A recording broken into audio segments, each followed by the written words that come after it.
যে আওয়ামী লীগকে পুনর্বাসন করবে তাদেরকে আমরা সমালোচনা করব। ছাত্র শিবিরের এই মুহূর্তে ছাত্র লীগে যদি কেউ কোনো পদে থাকে তাদেরকে জায়গা দেওয়া একদমই উচিত না।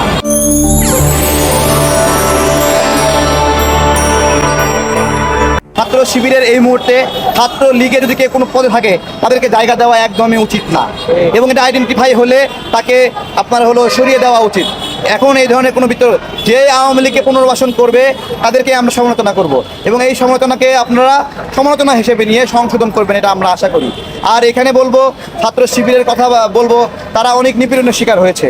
দেখেন, আপনার বিশ্বজিৎ হিন্দু, তাকে শিবির বলে মারছে, ভালো করে দেখেন। কিন্তু তো শিবির পরিচয় দেওয়াও অনেকটা ভয়ঙ্কর একটা অবস্থা ছিল।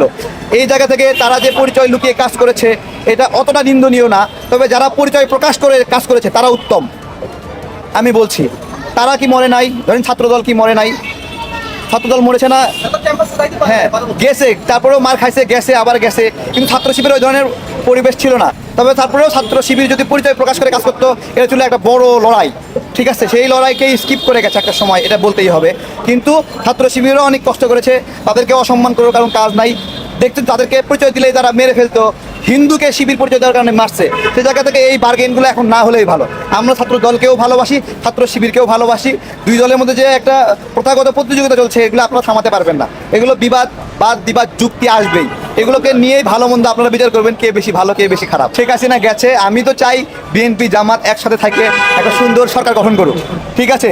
এবং তারা আপনার বিএনপির আছে ব্যাপক জনসম্পৃক্ততা, বিএনপি একটা বট গাছের মতো অনেক বড়, জামাতের চেয়ে অনেক গুণ বড় বিএনপি, ঠিক আছে? এবং এটার হিসাব নাই, গ্রাম পর্যায়ে বিএনপি ছাড়া মানুষ কিছু বোঝে না, এবং গরিব মানুষ, অসহায় মানুষ, যারা ভোটার গোষ্ঠী, তারা বিএনপির জন্য পাগল।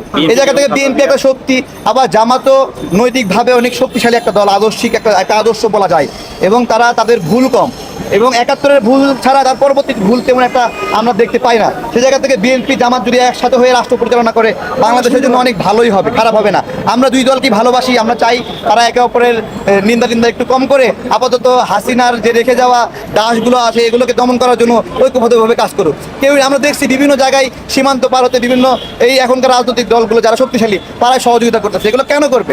আমরা চাই ওদেরকে গ্রেপ্তার। এখানে টাকার জন্য কিছু মানুষ করতেছে, অনেক নিন্দনীয় কাজ হচ্ছে, সেটা অন্তর্বর্তী সরকারের দ্বারা হচ্ছে। আবার যেখানে আপনার এখন বিরোধী শক্তি যারা ছিল তারাও এটা করছে, কিন্তু ওই ভাই পরিচয় দিয়ে, খালাতো ভাই, মামাতো ভাই, চাচাতো ভাই, এগুলো পরিচয় দিয়ে অনেক আওয়ামী লীগ নেতাকে রক্ষা করতেছে। আমরা এই জন্য লড়াই করিনি, এগুলো করিনি। এই যে হাসনাদুল্লাহ শ্রমিক লীগ নেতার বাসায় গিয়ে মিটিং করলো, আমরা এই জন্য এগুলো দুষ্টামি, এগুলো মস্করা করার জন্য আমরা কাউকে চাই না যে কোনো জায়গায় শ্রমিক লীগ নেতা, আওয়ামী লীগ নেতা, ছাত্র লীগ নেতাকে কেউ জায়গা দিক। কোনো জায়গায় জায়গা দিলে আমরা সমালোচনা করবো। ওই সমালোচনাকে আপনি যদি হজম করতে পারেন, হজম করে সংশোধন করতে পারেন, আপনাদেরই ভালো। না হলে আপনাদের কপালেও হাসিনার মতোই খারাপই আছে। ভুলক্রমে কোনো একটা কমিটিতে কেউ ঢুকে যেতে পারে, একটা কমিটি হয়তো ছাত্র লীগের বর্ণ পরিচয়ে কেউ দিতে পারে। এই ঢোকাটা সমস্যা না, সমস্যা হলো তাকে বাদ দেওয়া হচ্ছে কিনা। আইডেন্টিফাই হবে শয়তান আইডেন্টিফাই হলে বিচার করবেন।